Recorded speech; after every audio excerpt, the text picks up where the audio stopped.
मेरा स्टैंड ये है सलमान खान को कि तुम अब देश की जनता से माफ़ी मांग लो। अजीत दादा पवार की पार्टी में थे ना बाबा सिद्दीकी।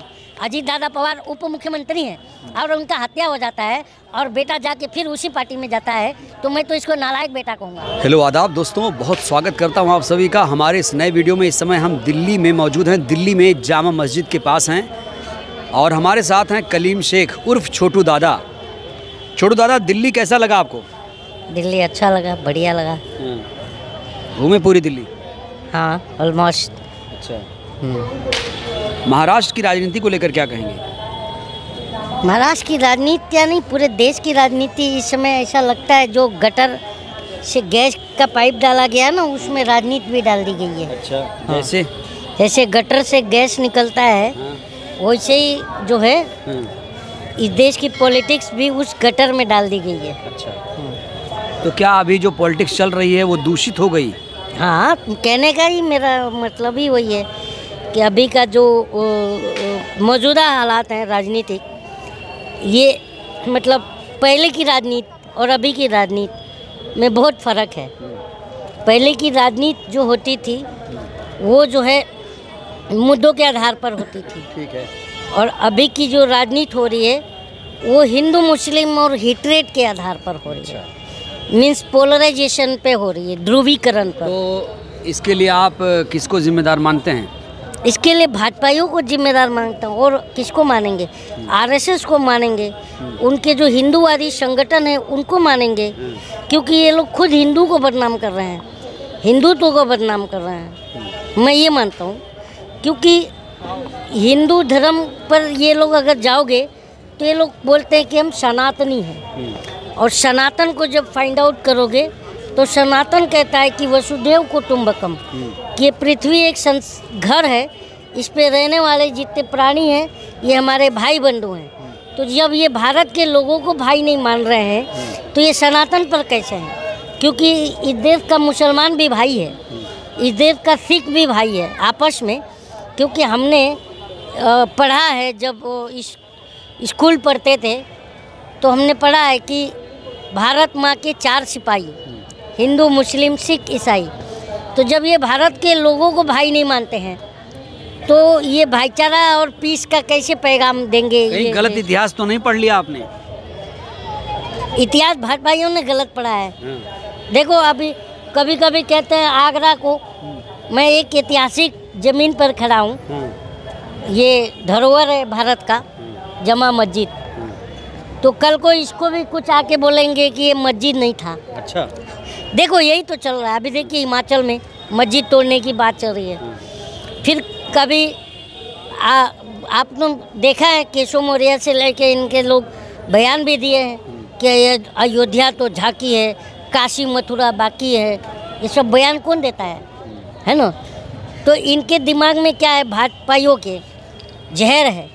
और ये जो है ना, जितने भी इस देश के यंगस्टर हैं, ये भाजपाई उनको जो है जहर का इंजेक्शन मार रहे हैं। और उसमें जो है भारत की जो मीडिया है ये माचिस का तिली लेके घूम रही है, और पूरे भारत को जो है, भारत के नागरिकों को धर्म के बारूद पर बिठा दिया है और तिली लेके खुद घूम रही है माचिस की। ये हाल है। मतलब बहुत भयानक स्थिति हो जाएगी जैसा आप बता रहे हैं। हाँ, बिल्कुल स्थिति नहीं है। आप बताइए, मैं बार बार कह रहा हूँ कि इस देश में खतरा जो है, जैसे अभी गिरिराज सिंह, वो हिंदू का स्वाभिमान जगा रहा है घूम के, वो भी तलवार लेके, ऐसा मंच पे ऐसा तलवार लेके हिंदू का स्वाभिमान जगा रहा है। तो मेरा ये सवाल है गिरिराज सिंह से कि ये बताओ पहले कि तुम स्वाभिमान का मतलब बताओ कि स्वाभिमान का मतलब क्या होता है। गिरिराज सिंह से मैं पूछ रहा हूँ कि स्वाभिमान का मतलब बताओ कि स्वाभिमान का मतलब क्या होता है। और दूसरी बात कि अगर आपने कहा है कि मैं हिंदुओं को की स्वाभिमान जगाओ यात्रा कर रहा हूँ, तो ये बताओ कि इस भारत के हिंदू का स्वाभिमान कब मर गया था? अच्छा। तुम तो खुद हिंदू को बदनाम कर रहे हो कि हिंदू, मतलब ये बदनाम इसलिए कर रहा है गिरिराज सिंह, ये बताने की कोशिश कर रहा है कि हिंदुओं में स्वाभिमान नहीं होती है, हिंदुओं का स्वाभिमान। गिरिराज को छोड़िए, अब तो एक नया स्लोगन आ गया है, बटेंगे तो कटेंगे, ये बात का मैं समर्थन करता हूँ। कैसे आप समर्थन करते हैं इसको? जी हाँ, वो इसलिए अच्छा। कि हिंदू, मुस्लिम, सिख, ईसाई ये सब एक रहे, ने बटेंगे तो ये भाजपा ही काटेंगे। क्योंकि भाजपा ही, देखो मैं ये अपना मन से बात नहीं कह रहा हूँ। अच्छा।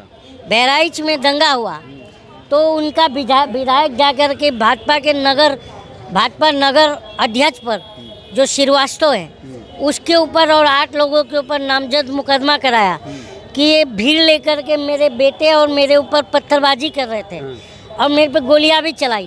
तो देश को खतरा किससे? फिर भाजपाइयों से। उन बात कौन फैला रहा है? भाजपाई। और इसका मुखिया और सरगना कौन? प्रधानमंत्री नरेंद्र मोदी। सरगना में इसलिए भी, मतलब ये मोदी जी शह दे रहे हैं इन लोगों को? मुखिया सरगना है। अच्छा। मैं इसलिए कह रहा हूँ कि जब ये 2024 के लोकसभा इलेक्शन में आए थे तो इन्होंने मंच से कहा कि भाइयों बहनों, कांग्रेस आएगी तो तुम्हारा मंगलसूत्र छीन के जो है मुसलमानों को दे देगी। फिर उन्होंने कहा, आप इतनी गंभीर बात पे आपको गुस्सा नहीं आता इस बयान पे? हंसते हैं आप? वो इसलिए हंस रहा हूँ क्योंकि जोकर सरकार में है। अच्छा। ये सर्कस चला रहे हैं, सरकार कहाँ चला रहे हैं? हंसेंगे ही हम। क्योंकि मैं बार बार कह रहा हूँ, गिरिराज सिंह बयान देता है कि मुसलमान इस देश से पाकिस्तान चले जाएंगे तो इस देश में बलात्कार नहीं होगा। ठीक है। तो मैं तो गिरिराज सिंह को बोल रहा हूँ कि अबे सरकार में तू मंत्री है, इसका इज्जत से नाम लेने को दिल नहीं कर रहा है। अच्छा। इसका शक्ल देखो ना तो मेरे को वोमिटिंग आती है अब। तो मैं इसको ये कह रहा था कि अबे तू सरकार में है, मंत्री भी है, तेरी सरकार है, 25 करोड़ मुसलमान है देश में, तेरे अंदर अगर दम है, हिम्मत है, पावर है तो सबको पाकिस्तान भेज के दिखाना। पाकिस्तान का वीजा मंत्री बना हुआ है, सबको पाकिस्तान का वीजा बन रहा है। आप जाएंगे पाकिस्तान? खुद गिरिराज जाएगा। मुझे पाकिस्तान जाएंगे? मैं, अरे गिरिराज सिंह से मैं पूछ रहा हूँ आपके माध्यम से कि बताओ, रात के अंधेरे में बिरयानी चाटने कौन गया था बिना संसद को बताए? नहीं, आपने देखा था बिरयानी थी वो? अब शक तो बिरयानी पर ही है। अच्छा। वेज बिरयानी थी वो? अब ये भी नहीं पता कि वेज है कि क्या है, क्योंकि ये लोग बोलते गोवा में यम्मी है और बाकी जगह मम्मी है। गोवा में तो कटवा रहे हैं, स्लॉटर हाउस में गायें कट रही हैं। खुद अभी मुक्तेश्वरानंद ने कहा है इनके इस पर आके, मुसलमान भारत का गाय नहीं खाता है। मैं भी कहता हूँ। अब मैं आपके माध्यम से इस सरकार के, मतलब मैं तो ये बोल रहा हूँ कि ये उन्मादी सरकार को मैं रिक्वेस्ट कर रहा हूँ कि गाय को राष्ट्रीय पशु घोषित कर दो। इस देश का मुसलमान नहीं खाता और मैं भी मुसलमान हूँ। कैंसिल ये करो, क्या करो, मेरा डिमांड है। ठीक है। क्या करो? गाय को राष्ट्रीय पशु घोषित करो। राष्ट्रीय पशु। तो ये करेंगे कैसे? चंदा तो उन्हीं से ले रहे हैं। अच्छा। करेंगे क्या? जितने आपने जो परिभाषा बताई, बटेंगे तो कटेंगे, योगी जी वाली सही है, आप वाली जनता किसे मानेगी? नहीं, योगी जी वाली तो आपको सही लगता है? योगी जी वाला नहीं है। इन्होंने, जब योगी जी मुख्यमंत्री नहीं थे तो इनका वायरल वीडियो है, आपने देखा होगा। मैं झूठ नहीं कह रहा हूँ। क्या है वायरल? उन्होंने किसी एक धर्म विशेष को बोला था कि कब्र से निकाल के ये करेंगे। अच्छा। मेरा बयान नहीं है, आपको पता होगा, और उस पर केस भी है। और ये आदमी, ये मुख्यमंत्री 302 का आईपीसी अपने ऊपर से खुद ही हटवा लिया। हंसी आ रही यार। तो हम तो, हंसी इस बात से नहीं आ रही है, हंसी इस बात से आ रही है, हम अपने आप को हंस रहे हैं कि बिल्ली से दूध की रखवाली करा रहे हैं। बिल्ली से दूध की रखवाली करा रहे हैं? मतलब देश जिस तरीके से चल रहा है। ये बताए गृह मंत्री कौन है? अमित शाह। अमित शाह का हिस्ट्री क्या है? हिस्ट्री हाईकोर्ट से तड़ीपार है। अच्छा। हुए तो नहीं हुए? कब हुआ था ये? आप पत्रकार हैं या हजाम हैं? कब हुआ था मुझसे पूछ रहे हैं? नहीं मालूम आपको? पता है, पता है। हाँ बताइए। पता है ना, फिर मुझसे क्यों पूछ रहे कब हुआ था? नहीं तो अब तो सब केस खत्म हो गया ना, अब गृह मंत्री बन गए तो अब क्या है? अरे यार, तो मुंसिफी अब तो राष्ट्रवादी सरकार बना रही है। अरे राष्ट्रवादी सरकार है कहाँ? इस देश में ना जुडिशरी है, ना कानून है, ना इंस्टीट्यूशन है। अब जनता के पास कुछ नहीं है। जनता के हाथ में दंगा है और हिंदू मुसलमान। आप जनता को भड़का रहे हैं। मैं भी जनता हूँ यार, जनता को मैं भड़का रहा हूँ। मैं भी जनता हूँ। मैं अपने बुनियादी सवालात को पूछ रहा हूँ ठीक। तो भड़का रहा हूँ, हैं? भड़क जाएगी तो क्या करेंगे? कौन भड़क? कहेंगे देखो बटेंगे तो कटेंगे, दूसरा नैरेटिव लेके आ गई। नहीं, जो बांट रहा है वो काट रहा है, जो भड़का रहा है उसके पास जाओ। भड़का गिरिराज सिंह रहा है, उसको जाके नहीं पूछ रहे हो। भड़का तो योगी आदित्यनाथ जी रहे हैं, उनके पास नहीं जा रहे हो। ये जो हमारा जो थूक के चाटने वाला प्रधानमंत्री, मैं ये कह रहा हूँ, क्योंकि मालूम है क्या, मैं हिंदू मुसलमान नहीं करता, जिस दिन करूँगा उस दिन मेरा जीवन त्याग दूंगा। ये कौन कहा था? और मन से बोला था कि मंगलसूत्र छीन के मुसलमान को दे देगी, 2 भैंसों में से एक भैंस खोल के मुसलमान को दे देगी। है, मनमोहन सिंह की सरकार थी तो उन्होंने कहा कि जितनी भी सुविधाएं हैं वो किसके लिए? मुसलमान, संसाधन सुविधाएं हैं मुसलमानों के लिए। ये बात कौन कहता है? ठीक है। मोदी जी। इसका क्या मतलब है फिर? तो ये मोदी जी से पूछिए ना। आप लोगों के गुर्दे में दम नहीं है कि जाके प्राइम मिनिस्टर से सवाल करें। आप हम जैसे आम नागरिक को पकड़ लेते हैं और सवाल करते हैं, हंसी आती है। अच्छा, अभी चुनाव भी है महाराष्ट्र में, झारखंड में, दिल्ली में। अगर आपको खुदा न खास्ता प्राइम मिनिस्टर मिल जाते हैं तो आप लोग ये माइक पकड़ के पूछते हैं कि आप आम चूस के खाते हैं कि ठूस के खाते हैं कि काट के खाते हैं? तो आपके फेवरेट नेता ने पूछा, अभिनेता ने पूछा। तो ये बताइए, ये चूस के आम खाएं या ठूस के आम खाएं, उससे हम जनता को क्या फायदा है? क्या क्या तो आम की गुठली अच्छा की तरह बताइए, जूस के, हम तो आम आदमी हैं, तो बताइए, आम की गुठली की तरह चूस के और फेंक दे रहे हैं गुठलियों की तरह। ठीक है, मान लिया आपकी बात। हाँ। अब आप बताइए, प्रधानमंत्री को कैसा करना चाहिए कि देश खुशहाल रहे? कुछ तो होगा आपके पास तरीका। प्रधानमंत्री के पास ही तरीका था। जब वो 2014 में प्रधानमंत्री उम्मीदवार बन के आए थे तो चुटकी बजा बजा भाषण कर रहे थे कि सारी समस्याओं का समाधान ये है। ये नहीं बोलते थे, चाय पे चर्चा भी किए थे ना, है ना? तो यूं समाधान कर रहे थे। डॉलर का नाम मत लो, हंसी आ रही है। क्या हुआ? डॉलर शिलाजीत खा के ऊपर चढ़ते जा रहा है और रुपया झंडू बाम लगा के आ चिल्ला रहा है यार। अच्छा, इतनी कमर तोड़ दी गई रुपया की। हाँ, तो डॉलर का नाम ही मत लो आप। और क्या करना चाहिए तो प्रधानमंत्री? प्रधानमंत्री ने कहा था ना, सारी समस्याओं का जड़ मेरे पास है। और क्या था वो समस्या? पाई पाई विदेशों से काला धन लेके आने का था, 2 करोड़ रोजगार सब युवाओं को देने का था, मुसलमान युवाओं के हाथ में, एक हाथ में कंप्यूटर, एक हाथ में कुरान पकड़ाना था। वो क्या पकड़ाया है मोदी जी ने? एक हाथ में दंगा, दूसरे हाथ में बेरोजगारी, ये पकड़ाई है। और ये कमोबेश पूरे जनता के हाथ में पकड़ाई है। तो ये जनता को सोचना चाहिए। आखिरी सवाल, आप महाराष्ट्र से आते हैं, महाराष्ट्र में विधानसभा का चुनाव 20 नवंबर को वोटिंग है, क्या मिजाज है वहाँ पर? मिजाज देख के इन लोग की पतलून गिली है यार। अच्छा। हाँ, देख लो आपस में लड़ रहे हैं। कभी अमित शाह के बुलाए मीटिंग में एकनाथ शिंदे नहीं गए। आपने न्यूज़ पढ़ा है? अंतर कलह ज़्यादा है, बहुत ज़्यादा है, बहुत ज़्यादा है। हार रही है एनडीए, हार रही है। एनडीए तो हारेगी, क्योंकि अगर इंडिया गठबंधन के लिए जनता काम कर रही है और इंडिया गठबंधन के पास बूथ लेवल पे भी कैडर नहीं है, वहाँ भी जनता काम कर रही है। हकीकत बता रहा हूँ। नहीं, कांग्रेस की बहुत बुरी हालत है, कांग्रेस की भी, लेकिन फिर भी जनता उनका साथ दे रही है। लेकिन कांग्रेस जो है जनता का साथ नहीं दे रही है। नहीं दे रही है? नहीं दे रही। क्या नहीं कर पा रही हो? जैसे राहुल गांधी संविधान की प्रतियां दिखाते हैं, संविधान खतरे में, लोकतंत्र खतरे में, आदिवासी की बात करते हैं, दलित की बात करते हैं, लेकिन मुसलमान की बात नहीं करते।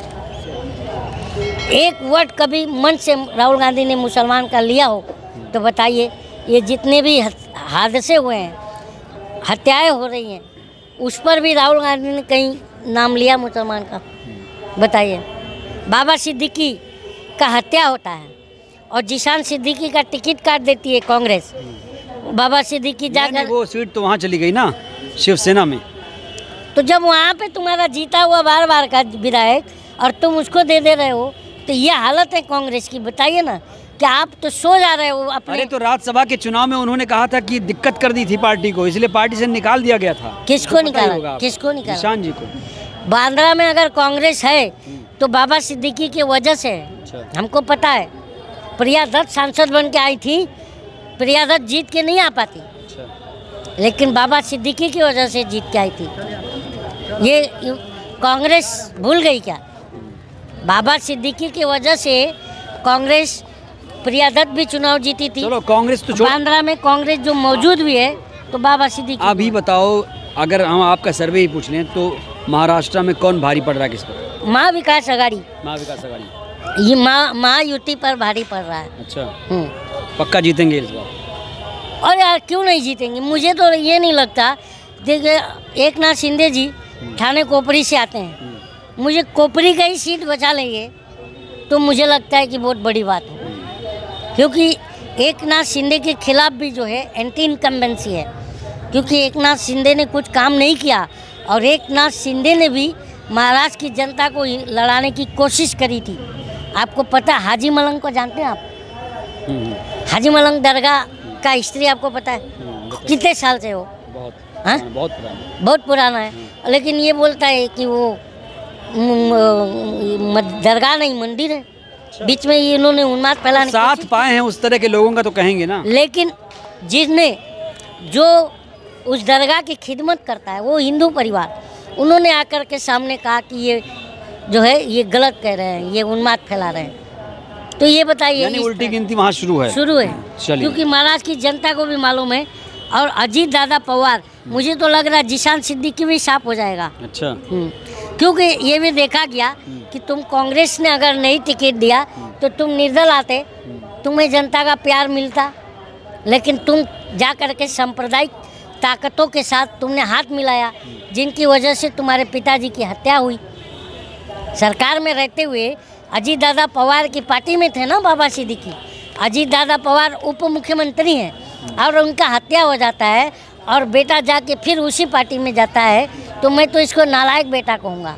अगर मेरे पिताजी अगर बाबा सिद्दीकी होते तो मैं वहाँ निर्दल उतर के, और जिन जिन ने हमारे पिताजी को अगर मतलब इस पर ये नहीं लिया, संज्ञान नहीं लिया सरकार ने, तो मैं उनको वहीं, उन पार्टियों को वहीं दफन कर देता निर्दल चुनाव लड़के। अच्छा। यानी तो इतने पावरफुल थे जिशान, वो निर्दलीय लड़ते तो जीत जाते। क्योंकि उनके पिताजी की मौत की सिंपैथी भी जनता उनको देती। लेकिन मैं ये नालायक बेटा मानता हूँ इसको।